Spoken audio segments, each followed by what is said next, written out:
Everyone, welcome back to a new post today. Let's continue with the most important topics that you need to keep track for the month of February 2025 with regard to UPSC Civil Services Examination Prelims 2025, which is upcoming in May.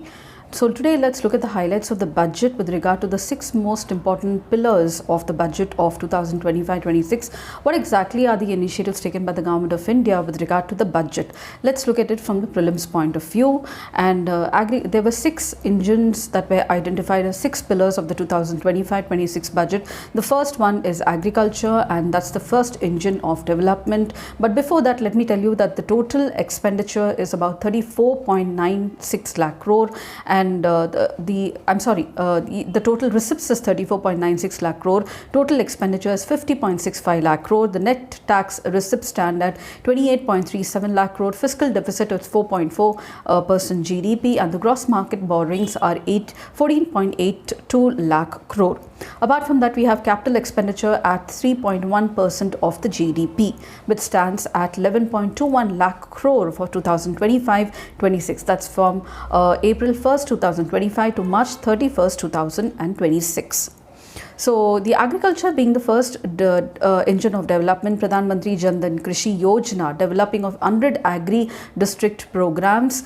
So, the program will be launched in partnership with the states in 100 districts with low productivity, moderate crop intensity to benefit 1.7 lakh crore farmers. Building rural prosperity and resilience. So, launching multi-sectorial programs with regard to employment in agriculture, skilling, investment, technology, and reinvigorating the rural economy, covering 100 developing agri-districts. Atmanirbharta in pulses. So, government to launch 6-year mission for Atmanirbharta in pulses with focus on tur, urad and masoor dal. And a comprehensive program for vegetables and fruits, a comprehensive program to promote sufficient and efficient supplies of these commodities. A Makhna board to be coming up in Bihar.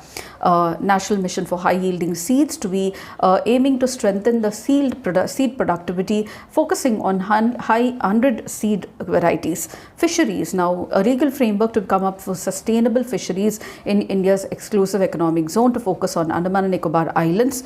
A mission for cotton productivity, it is a 5-year mission now to facilitate improvements in productivity and sustainability of cotton farming and to promote extra long staple cotton varieties of cotton in India. Enhance credit to the KCC, that is the Kisan Credit Card Scheme, up to from an increase from 3 lakh to 5 lakh loans through the KCC. And urea plant in Assam. The second engine of development is MSME. Let's see what are the steps taken by the government with regard to MSME in the budget. Revision for the classification criteria of MSME to be enhanced to 2.5 times and 2 times respectively. Apart from that, credit cards for micro enterprises with 5 lakh limit, just like KCCs on the Udyam portal. 10 lakh cards to be issued for the first year.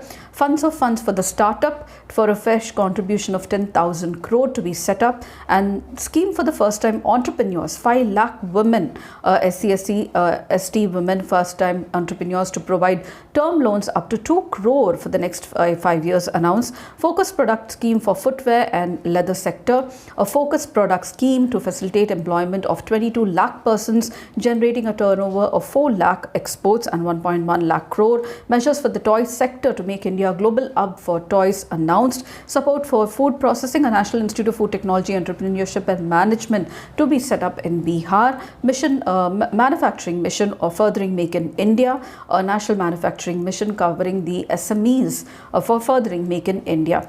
The third engine development is investment. Let's see, investing in people in the form of Saksham Anganwadi and Poshan 2.0. Atal Tinkering labs to be set up in the schools in the next 5 years, 50,000 of them. Broadband connectivity to the government secondary schools and primary healthcare sectors through the BharatNet project. Bharatiya Bhasha Pustak scheme announced to provide digital form of Indian language books to school and higher education.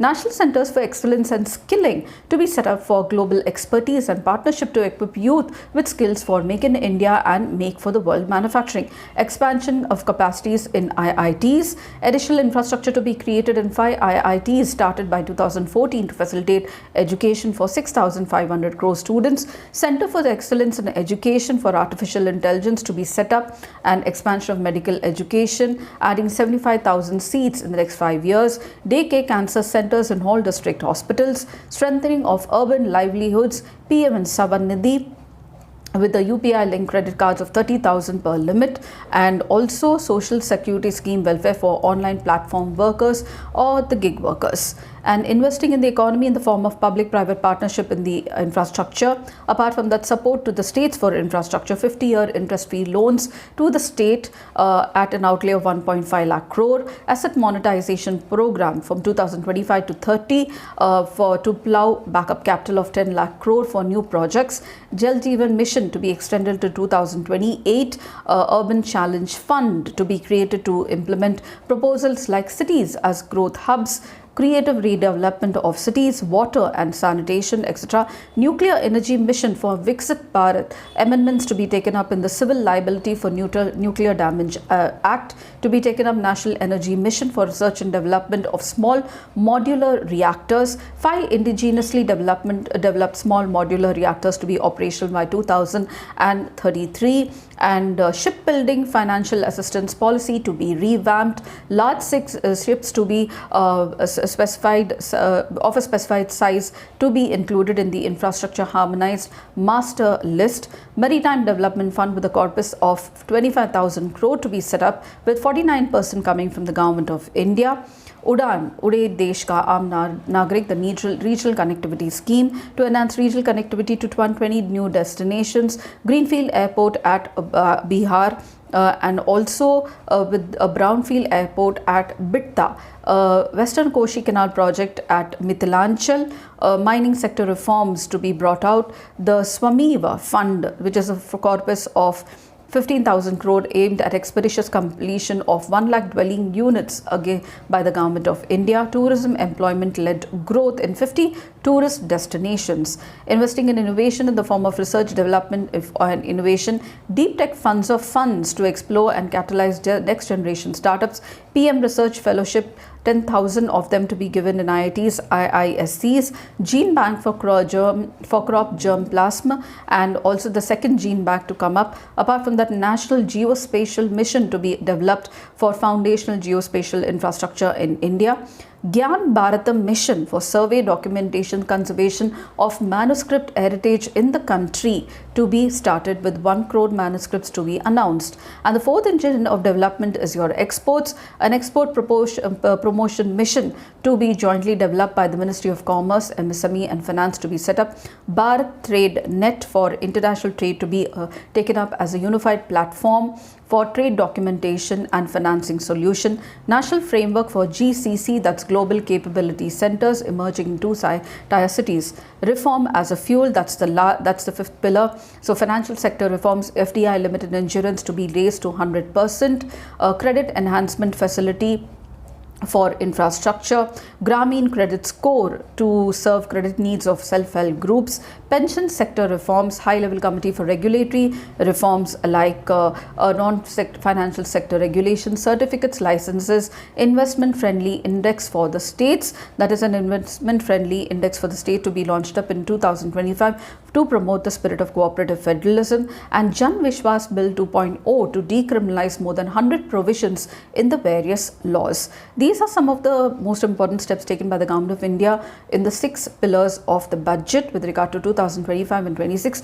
These are the most important points that you need to remember for the prelims upcoming UPSC examination. If you did, please do like, share and subscribe, and don't forget to comment at the end of the video. I shall see you in my next post. Until then, for February itself, happy learning.